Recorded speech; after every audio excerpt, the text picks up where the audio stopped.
Lo primero que me gustaría hacer es dejar constancia de que no hay única definición de mejora humana. ¿M? No la hay. Hay diversas. Esto que tenéis aquí, esta definición, es una, digamos, es una working definition, es una definición que vamos a utilizar para poder seguir adelante con el trabajo de hoy. Y en esta definición entendemos que una mejora es una modificación de las capacidades humanas producidas por recientes avances científicos y tecnológicos efectuadas en el cuerpo humano y que van más allá de lo que hoy se considera normal.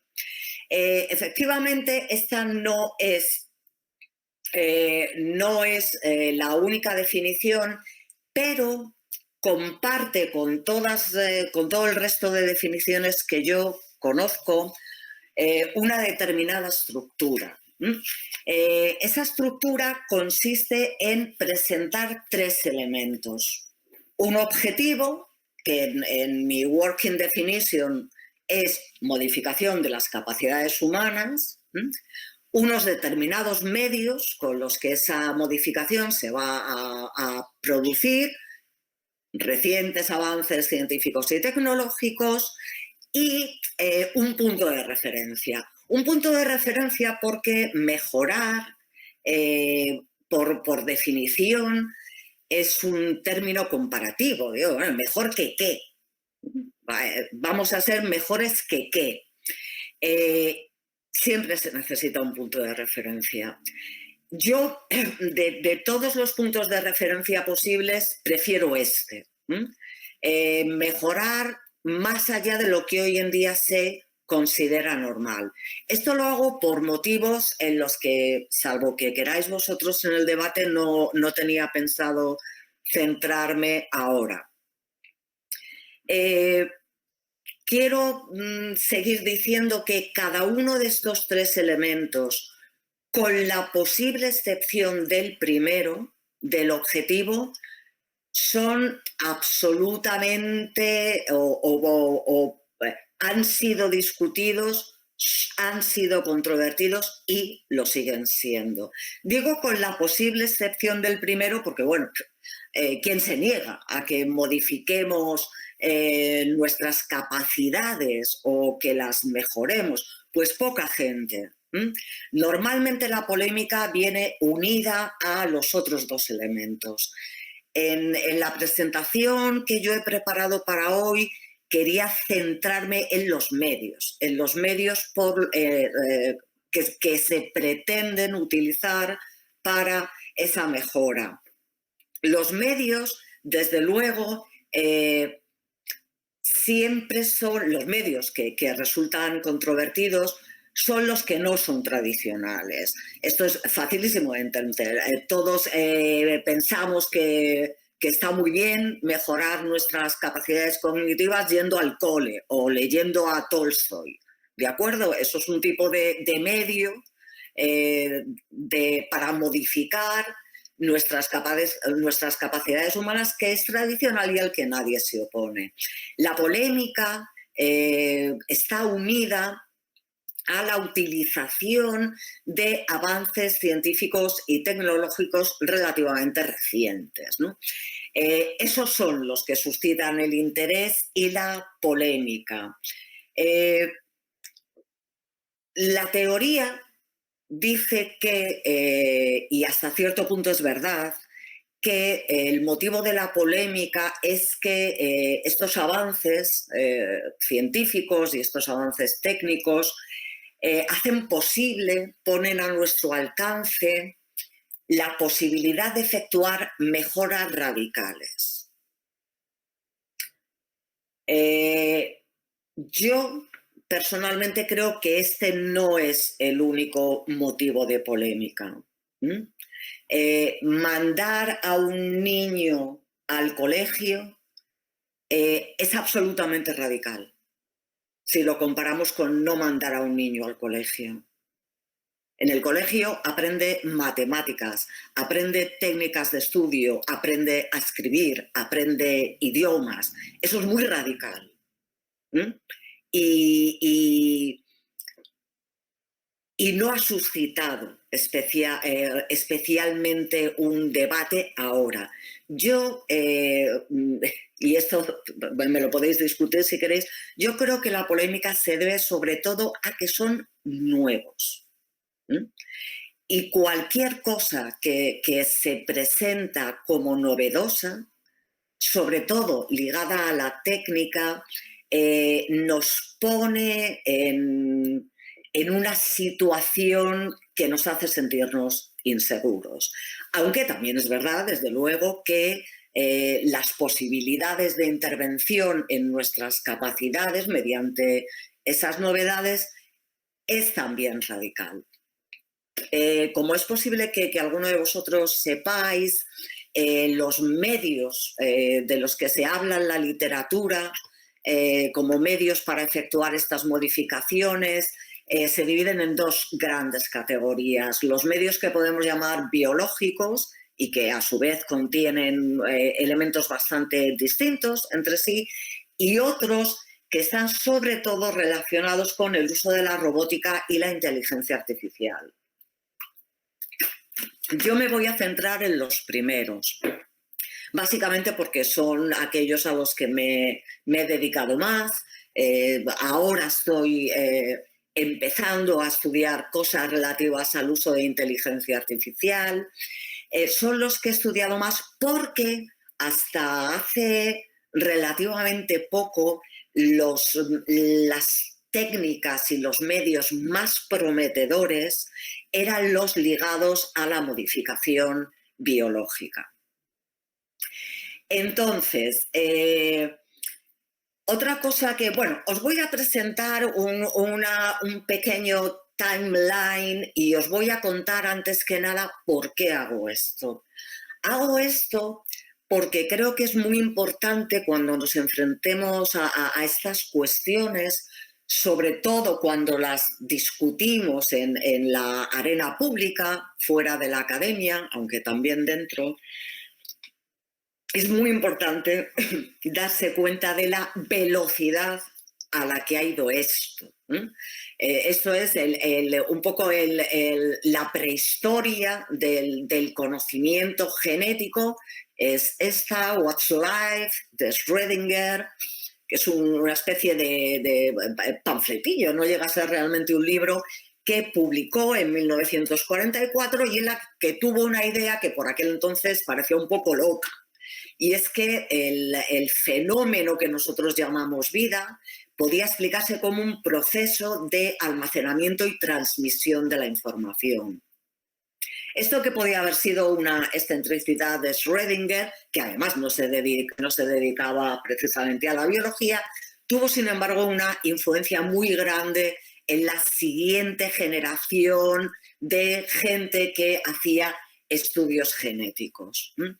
Y a partir de ese momento, a partir de esta siguiente generación, hubo una auténtica revolución. Y por revolución quiero decir, sucedieron cosas que transformaron de manera completamente radical nuestro conocimiento biológico y a una velocidad de vértigo en el sentido de que ha impedido sobre todo a la gente, no digo ya al público general, sino a la gente, a los filósofos, a los sociólogos, a la gente dentro de la academia que no se dedican a la biología, les ha impedido ir al mismo ritmo al que se estaba generando el conocimiento. Esto es, ya os digo, un timeline para que, en plan, háganse ustedes una idea de a la velocidad que va esto. Para que tengáis una imagen gráfica, a principios de la década de los 50 del pasado siglo, vamos a ponernos en 1950, todo lo que se sabía de genética era lo que se podía ver con un microscopio. Es decir, prácticamente nada.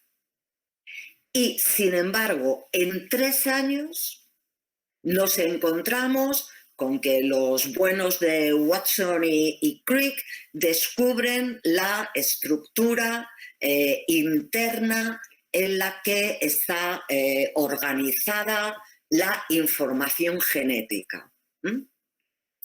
Y en un lapso de nada, de 20 años, a través de unos descubrimientos intermedios, de una serie de herramientas, digamos, de corta y pega, que se han realizado en esos 20 años, tenemos la posibilidad de hacer ingeniería genética primitiva, desde el punto de vista que tenemos ahora, pero edición genética. Y luego pasan dos cosas que también nos dan mucha idea de la velocidad y al mismo tiempo de la conciencia que se tiene de estar viviendo una revolución. En 1975 pasan dos cosas.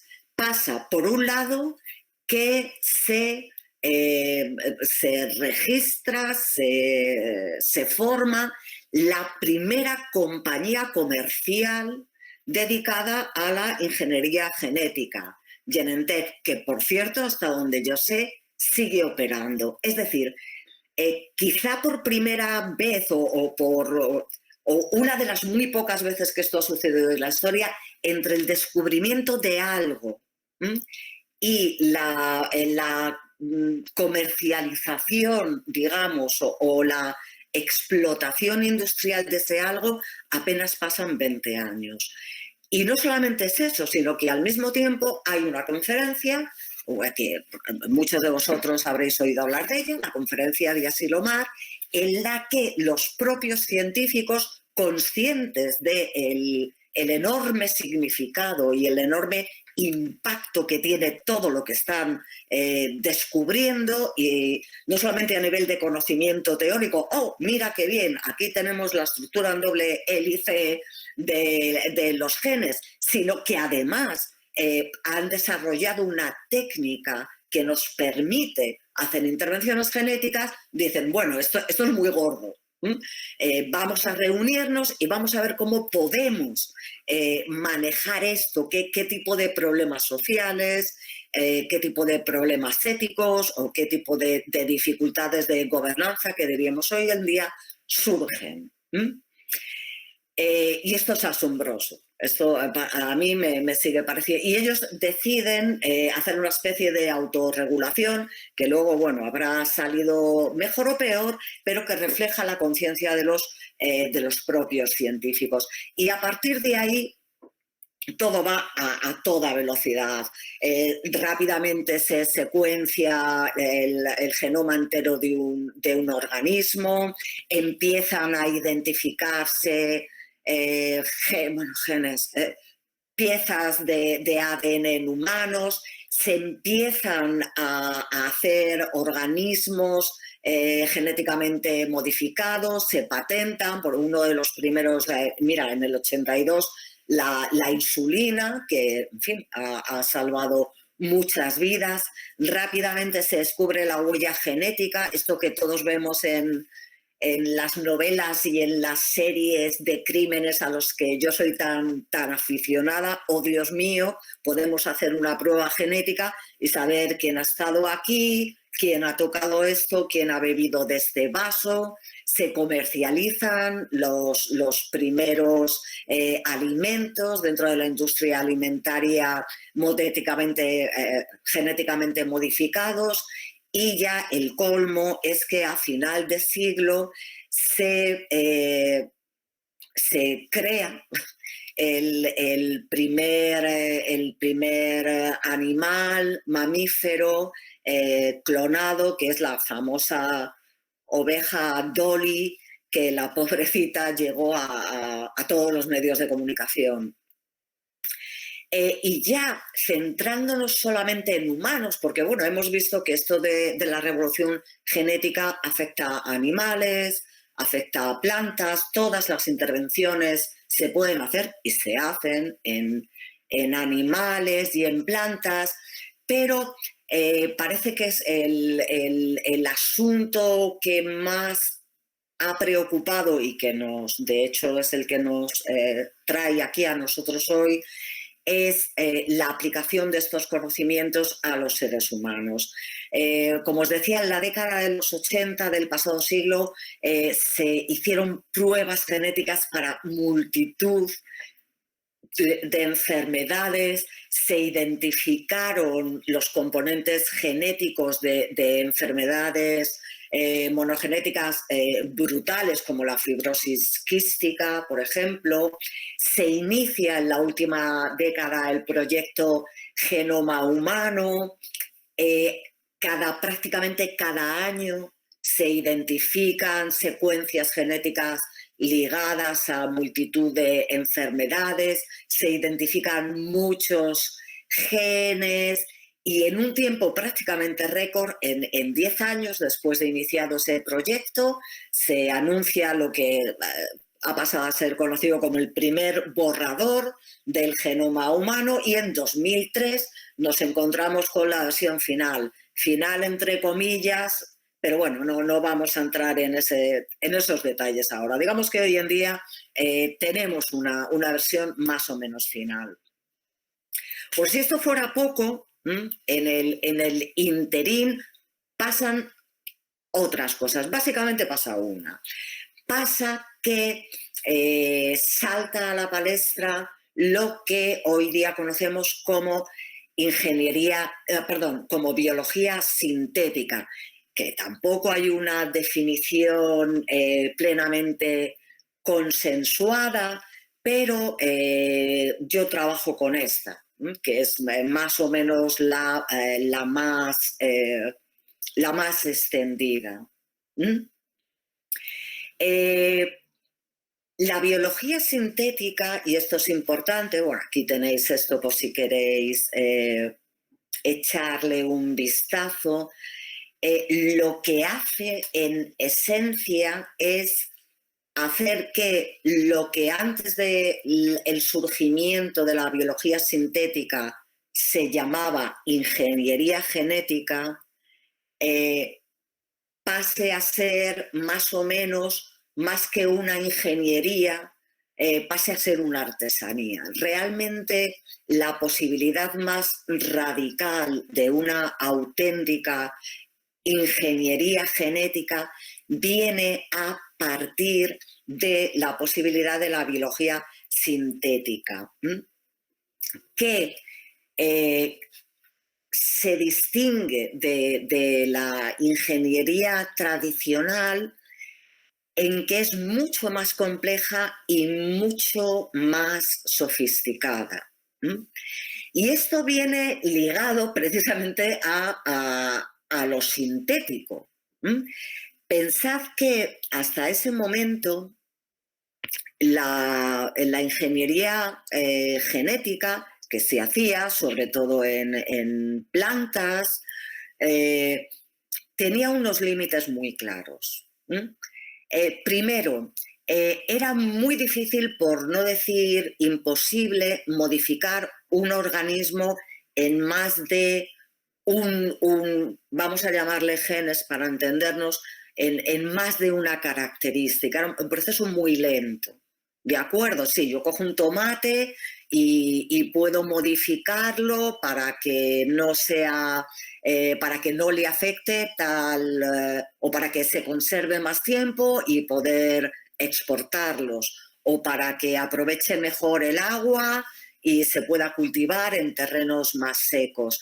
Pero no puedo hacer mucho más al mismo tiempo. Y además, por definición, tenía que contar con que hay unos organismos que ya están en la naturaleza, pues, los tomates, y otros organismos, los que sean, y con esos organismos que ya están en la naturaleza y que yo me encuentro, puedo, digamos, pues intercambiar genes de unos a otros, puedo modificar un gen, es decir, tenía unos límites muy claros, aunque desde luego nos parecía a todos una cosa muy radical y muy nueva, y de hecho lo era, tenía unos límites más claros. Bueno, pues esto es lo que se acaba con la biología sintética. La biología sintética, si tiene límites, que probablemente los tenga, desde luego no son ninguno de estos dos. Primero, no tiene que usar material genético ya existente. Por definición, la biología sintética puede construir a partir de los elementos básicos, puede construir secuencias y puede construir organismos que no solamente modificaciones de los que ya existen, sino otros que no existen.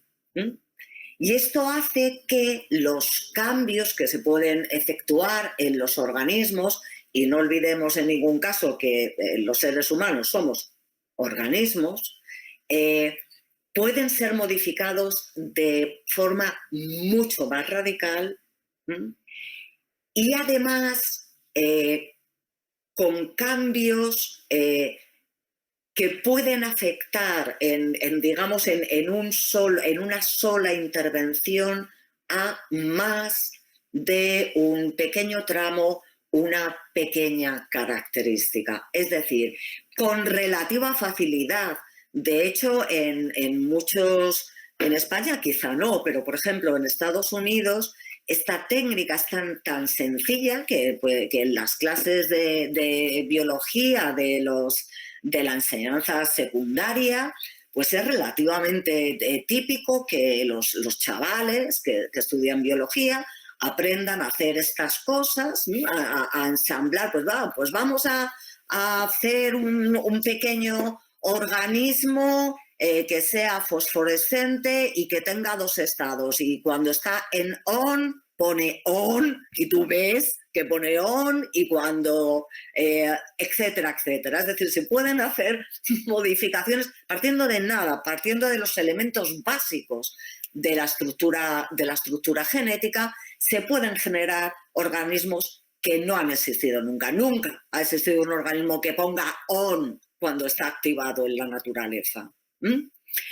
Se pueden ensamblar, bien aprovechando distintas cosas que están ya en la naturaleza o directamente partiendo desde cero. Esto sí que es ingeniería auténtica. Y claro, esto supone un avance impresionante. Y luego, perdonadme, ya metidos en el siglo XXI, hay otro descubrimiento fuera digamos, en el campo de la biología tradicional, fuera de la biología sintética, en la genética tradicional, cuando nadie esperaba mucho ya, o por lo menos no tan pronto, y todo el mundo estaba centrado en la biología sintética, diciendo, no, de aquí es de donde van a salir las novedades, esto es lo que tenemos que aprovechar si queremos, o es contra lo que nos tenemos que prevenir si no queremos, pues de repente surge el CRISPR-Cas9. Esto, vamos a hacer un poco de patria por una vez. La secuencia CRISPR fue identificada por un español, pero lo fundamental fue cuando dos investigadoras en 2012 se dan cuenta de que hay una enzima, la enzima Cas9, que puede aprovechar esas secuencias que ya se conocían y utilizarse como herramienta de edición genética. Esto es un avance que no tengo palabras para describir su magnitud. Ha sido una auténtica revolución, porque esto pone en nuestras manos unas auténticas tijeras genéticas que puede hacer intervenciones muy precisas, muy bien dirigidas. Digamos que lo que había antes en los primeros intentos de edición genética eran un poco un hacha, era como matar moscas a cañonazos. Esto no, esto ya no son cañonazos, esto es un láser que nos permite hacer modificaciones biológicas muy precisas y tremendamente eficaces. Bueno, esto aplicado al ser humano, todo este conocimiento ha tenido, digamos, dos tipos de aplicaciones. El primero, porque es el más fácil y porque se entiende que es también el menos problemático y es en el que se ha invertido más, ha sido en la localización de secuencias genéticas que o bien causan directamente una enfermedad, cuando la enfermedad es monogénica, que no son muy frecuentes, pero casi todas ellas son terriblemente graves. Ahí tenéis en la diapo algunos ejemplos, u otras que son enfermedades mucho más corrientes, la mayoría de los casos menos graves, que son multifactoriales, es decir, en cuyo desarrollo intervienen distintos componentes, tanto genéticos como medioambientales, pero que conocemos secuencias y se pueden analizar. Tú puedes ir al médico y te puede ofrecer un análisis de tu genoma para ver, por ejemplo, si tienes, como el que se hizo Angelina Jolie, si tienes una determinada predisposición muy alta a padecer un determinado tipo de, por ejemplo, en el caso de Angelina Jolie, de cáncer de mama.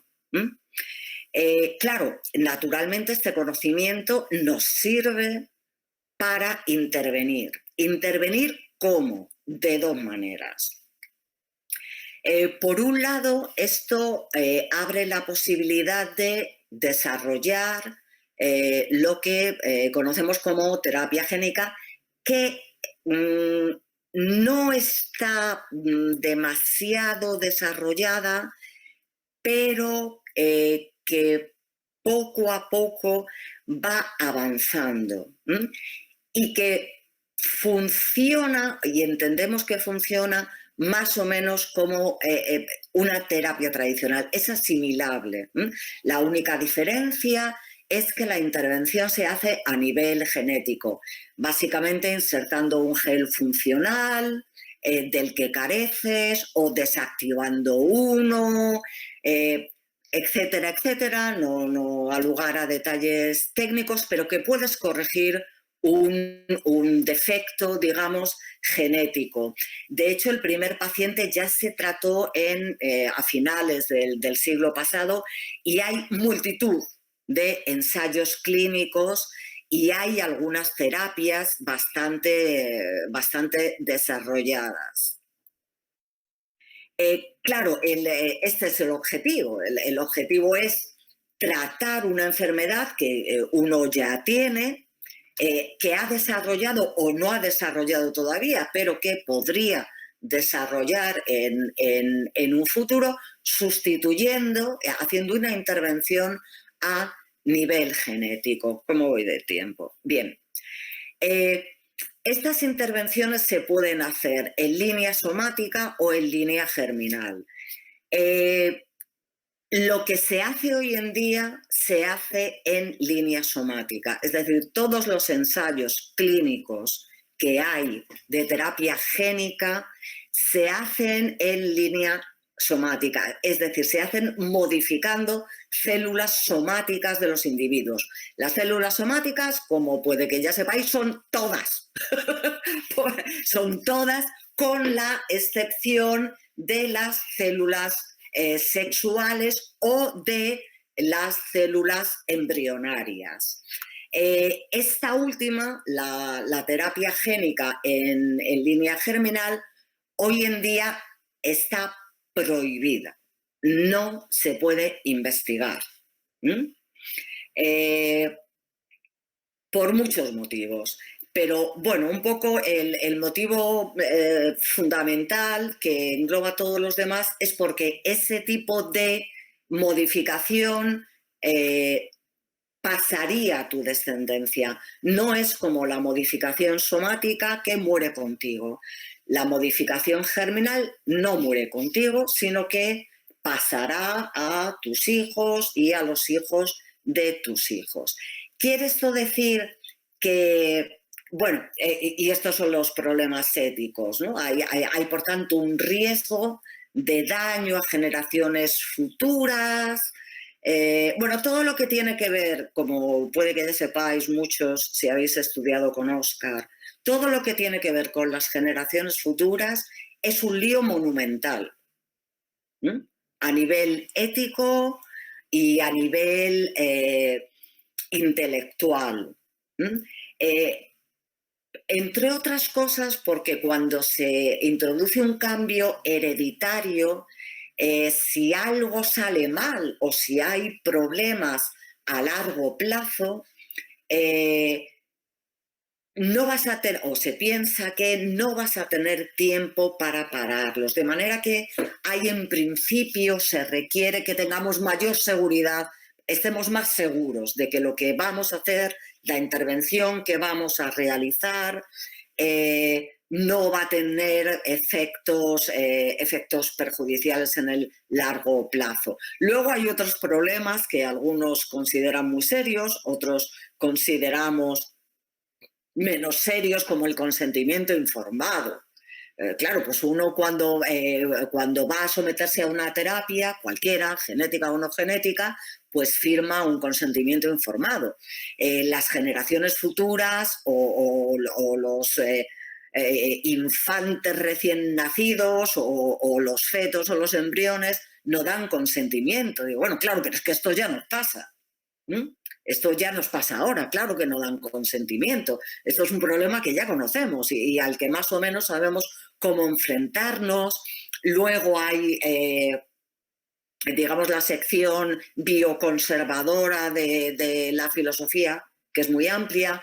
Piensa, por ejemplo, que de hecho creo que hay proclamado un supuesto derecho a heredar un genoma humano sin modificar, aunque, en fin, es debatible que tenga algún sentido esto. Pero bueno, estos son un poco los problemas éticos asociados a la intervención en línea germinal y es el motivo por el cual no se investiga.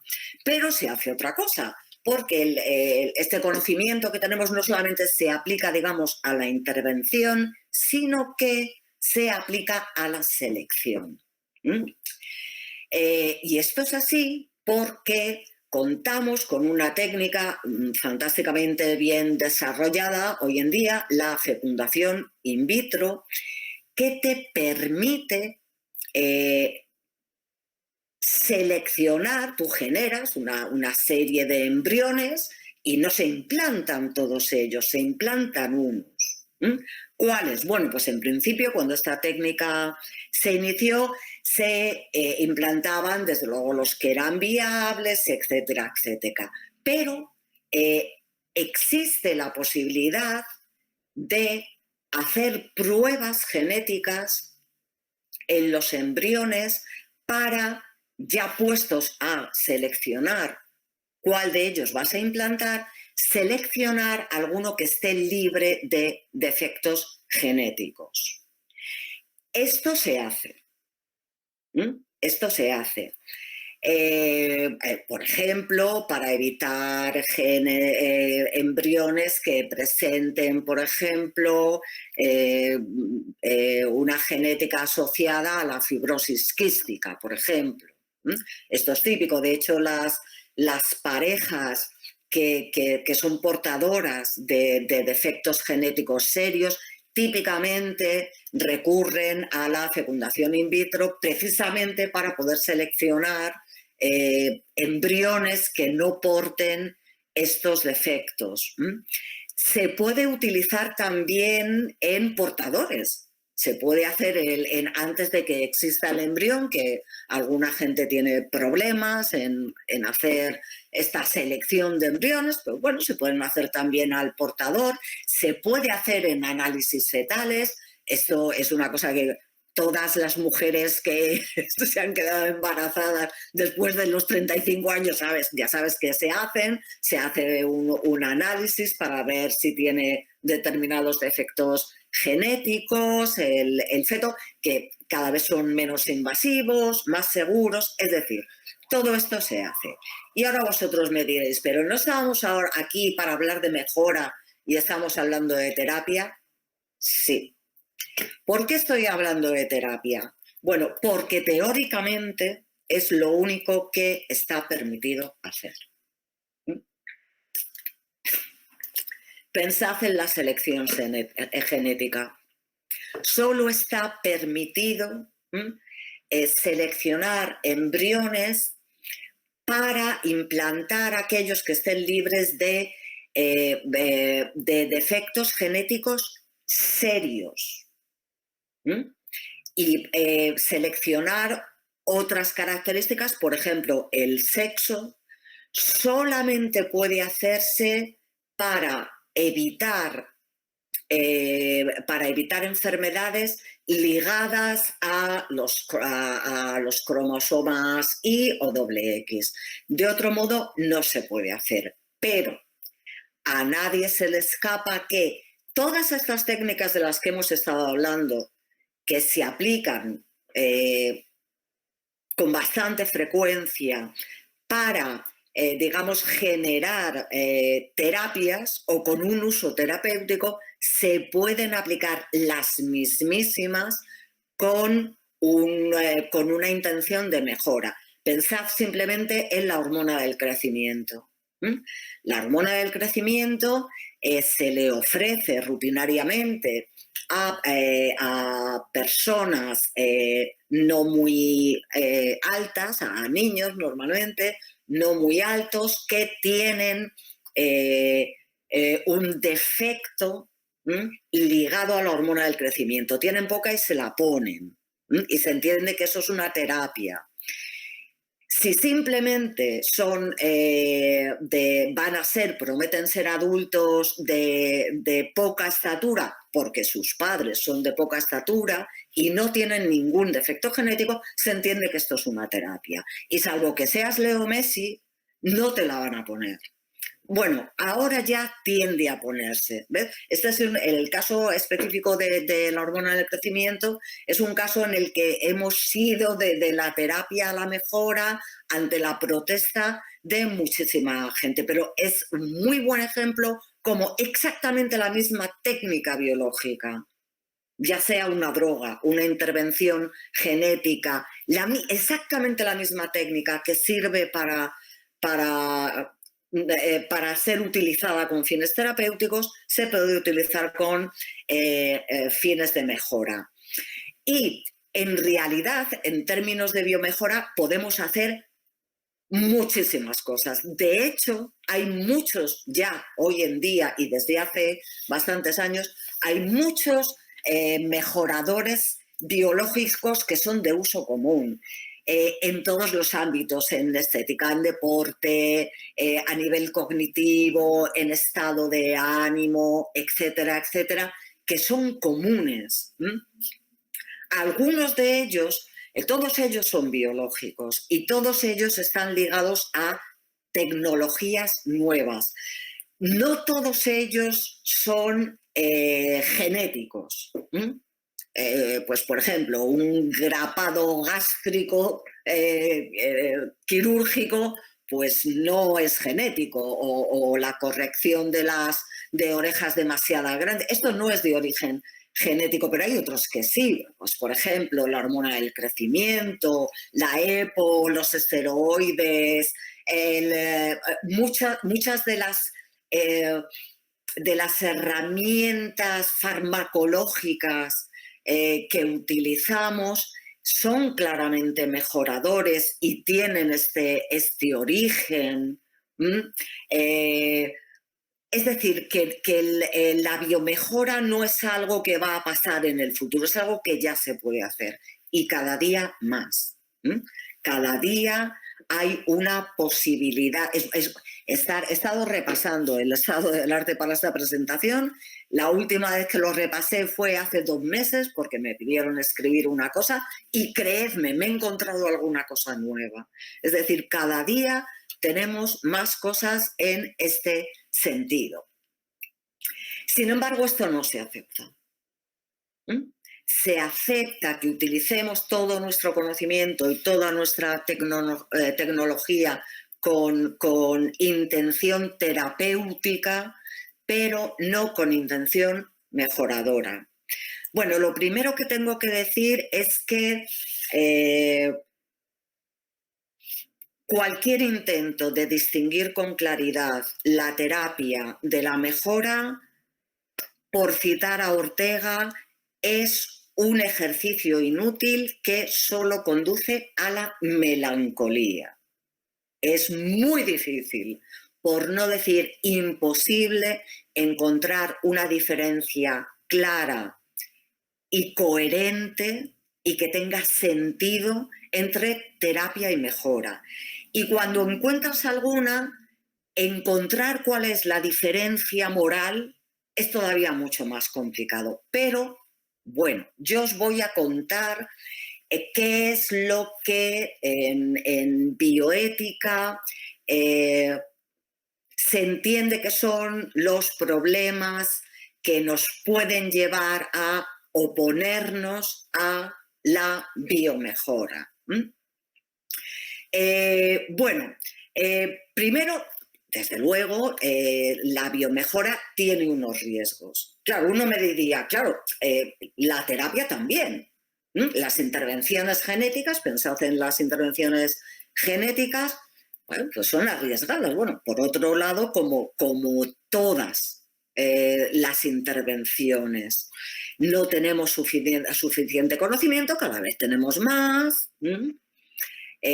Pero todavía nuestro conocimiento es limitado, además es irreversible. Esto también es debatible, que sea irreversible o no. Y luego también, sobre todo dentro de la facción bioconservadora, hay un poco esta sensación de, bueno, la naturaleza es sabia, ¿de acuerdo? Hay una sabiduría en la naturaleza y nosotros no solamente tenemos un conocimiento limitado, sino que lo vamos a tener siempre. La naturaleza es muy compleja, no debemos intervenir en ella, etcétera, etcétera. Son un tipo de objeciones con las que yo no comulgo, pero que mucha gente sostiene. Claro, ante esto dice, bueno, apliquemos el principio de precaución, que por otro lado es de uso común cuando se habla de estas cosas. Bueno, aquí hay que precisar 2 cosas. Primero, los mismos riesgos existen en los usos terapéuticos que se admiten.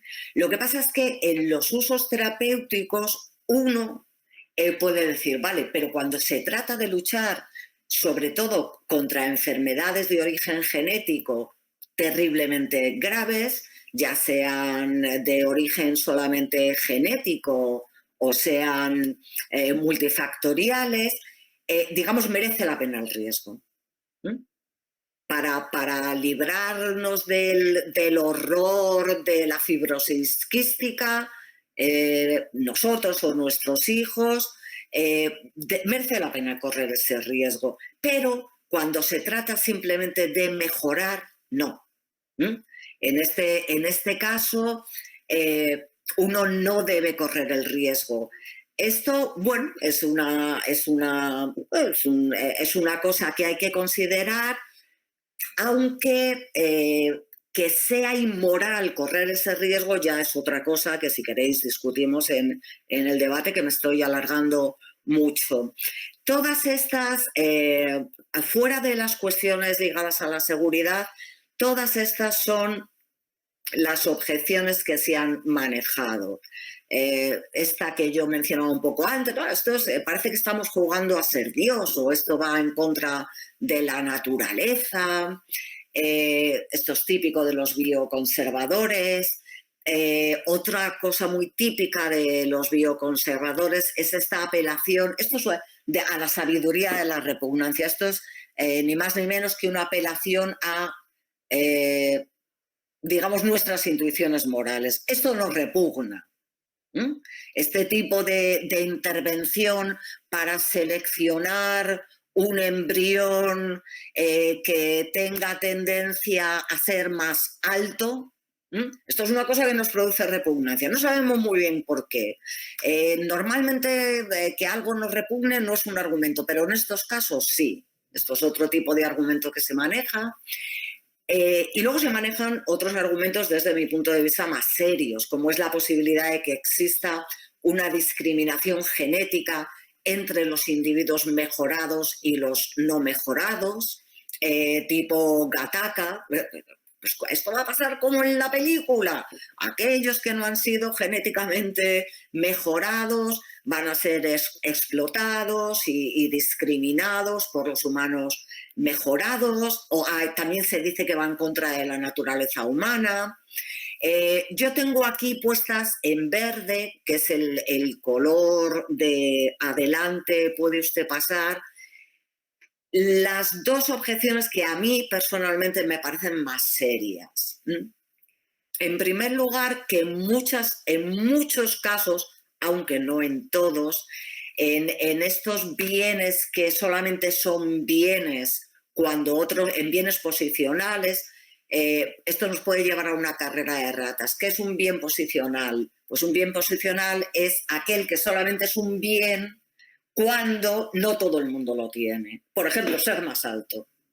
Ser más alto es una ventaja, o eso dicen, porque ves más en las multitudes, puedes jugar más al baloncesto y transmites, creo que, mayor sensación de liderazgo. Claro, eso pasa si no todo el mundo es alto. En el momento en que todo el mundo es alto, esto nos llevaría a embarcarnos en una carrera de ratas, pues cada vez vamos a ser más altos y más altos, siempre intentando estar por delante de los demás.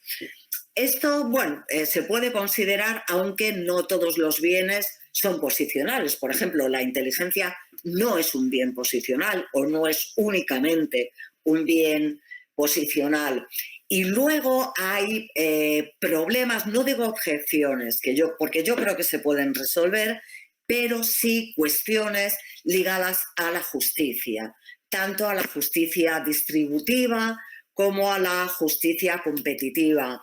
Y de hecho hay muchos estudios empíricos, yo acabo de hacer uno de ellos, estoy pendiente de que me lo publiquen, precisamente sobre el punto de vista que tiene la gente acerca de lo que se merece o no se merece en contextos competitivos, en circunstancias en los que o bien la justicia distributiva o bien la justicia competitiva no están garantizadas. Y lo que hemos encontrado en este estudio es que cuando se neutraliza esta objeción, es decir, el uso de determinadas mejoras. Nosotros en el experimento hablábamos de una mejora cognitiva, una droga que te ayuda a concentrarte, pues cuando son, digamos, baratas, no están prohibidas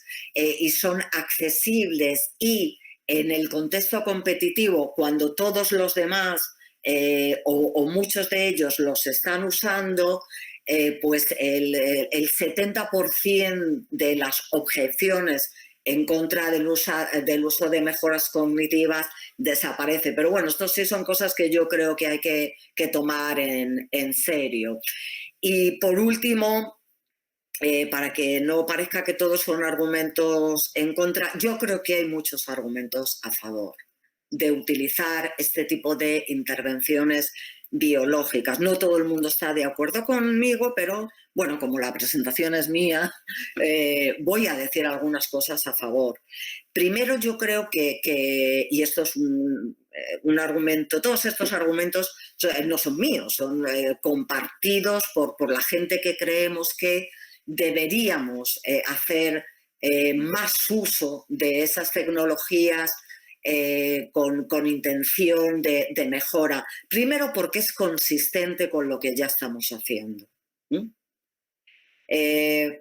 Segundo, porque hay, como yo os decía, hay una continuidad con el tratamiento. Es muy difícil decir dónde acaba el tratamiento y dónde empieza la mejora.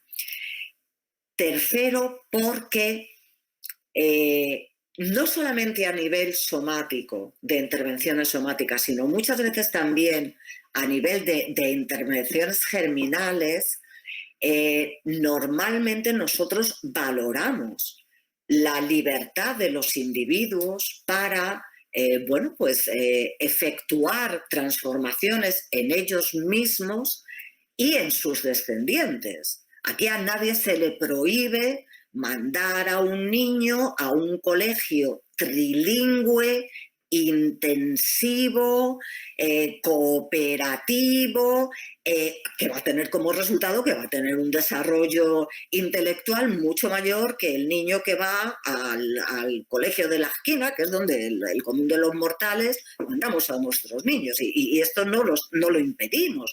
Y el menor no consiente. Perdonad esto.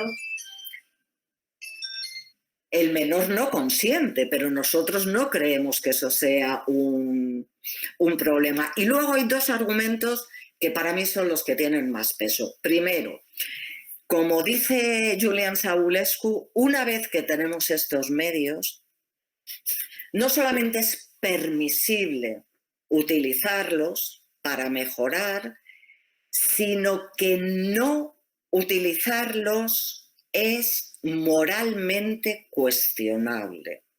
Es decir, cuando tú tienes la posibilidad de hacer una intervención, imagina, en un hijo tuyo, por no hablar de ti mismo, pero bueno, vamos a hablar de un hijo tuyo, que siempre es el caso más problemático, que es un menor después de todo. Y el hecho de que puedas hacerlo, esto te da una razón moral. Muchos críticos confunden esto con una obligación moral. ¿Cómo? ¿Que yo estoy moralmente obligado a efectuar intervenciones de mejora? Digo, no, usted no está moralmente obligado en principio. Lo que estamos diciendo es que usted tiene una razón moral, puede tener otras. Y puede que esas otras razones morales para no utilizar la intervención tengan más peso. Incluso puede que tenga razones prudenciales, como uno puede tenerlas para no llevar al niño al conservatorio, a saber, hombre, vamos a ver, hay un límite en lo que uno debe sacrificar por sus hijos. Mira, yo no estoy dispuesta a dedicar mi vida a llevar a la niña al conservatorio todos los días. No estoy dispuesta a hacer esa mejora. Bueno, y esto pues puede ser razonable, pero el hecho de que puedas hacer algo para mejorar de manera biológica o no a otro ser humano te da al menos una razón moral. Y luego una cosa que se debate mucho últimamente y que quizá merecería debatirse más a fondo es que mucha gente cree que la situación en la que estamos viviendo hoy en día tiene muchos riesgos. Tenemos problemas medioambientales, tenemos problemas de justicia, tenemos multitud de problemas, tenemos muchos medios para destruirnos los unos a los otros. Tenemos muchos medios para hacer cosas malas.